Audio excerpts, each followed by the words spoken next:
राजनीति में मकर संक्रांति और उसके आसपास होने वाले आयोजनों को हमेशा से बेहद अहम माना जाता रहा है। खास तौर पर दही चूड़ा भोज का सिर्फ एक सांस्कृतिक परंपरा नहीं बल्कि बड़े राजनीतिक संकेतों से जोड़कर देखा जाता है।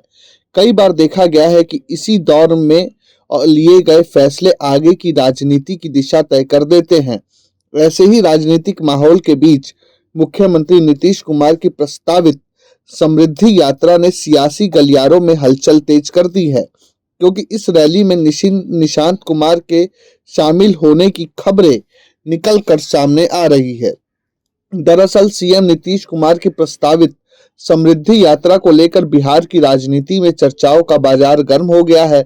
वजह सिर्फ ये नहीं है कि मुख्यमंत्री नीतीश कुमार एक बार फिर पूरे प्रदेश का दौरा कर सरकारी योजनाओं की जमीनी हकीकत जानने निकल रहे हैं, बल्कि इसकी सबसे बड़ी वजह ये मानी जा रही है कि इस यात्रा में नीतीश कुमार के बेटे निशांत कुमार के भी शामिल होने की संभावना जताई जा रही है। अगर ऐसा होता है तो ये पहला मौका होगा जब निशांत कुमार किसी बड़े राजनीतिक कार्यक्रम या रैली में अपने पिता के साथ सार्वजनिक रूप से नजर आएंगे। यही कारण है कि राजनीतिक गलियारों में ये सवाल तेजी से उठ रहा है कि क्या समृद्धि यात्रा के जरिए नीतीश कुमार अपने बेटे निशांत कुमार की राजनीति में लॉन्चिंग की तैयारी कर रहे हैं। अब तक निशांत कुमार को राजनीति से दूर ही रखा गया है। नीतीश कुमार हमेशा ये कहते आए हैं कि उनके बेटे की राजनीति में आने की कोई इच्छा नहीं है, वो निजी जीवन में संतुष्ट है। लेकिन राजनीति में अक्सर वही होता है जो दिखता नहीं बल्कि जिसकी तैयारी चुपचाप चल रही होती है।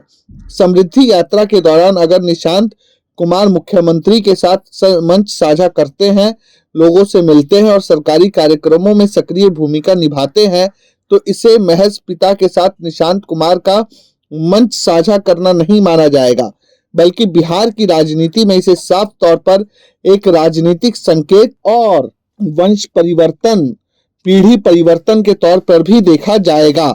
समृद्धि यात्रा की शुरुआत पश्चिमी चंपारण के बेतिया से होनी है। इस दौरान मुख्यमंत्री कई जिलों में रैलियां, सभाएं और समीक्षा बैठक करेंगे। इस यात्रा का उद्देश्य सरकारी योजनाओं की समीक्षा, अधिकारियों को दिशा निर्देश देना और जनता से सीधा संवाद बताया जा रहा है। लेकिन राजनीति में हर यात्रा का एक छिपा हुआ संदेश भी होता है। अगर निशांत कुमार इस यात्रा में मुख्यमंत्री के साथ लगातार दिखाई देते हैं तो ये लगभग साफ हो जाएगा कि उन्हें धीरे धीरे जनता के सामने लाने की रणनीति बनाई जा रही है। Bureau report, प्रजाहित।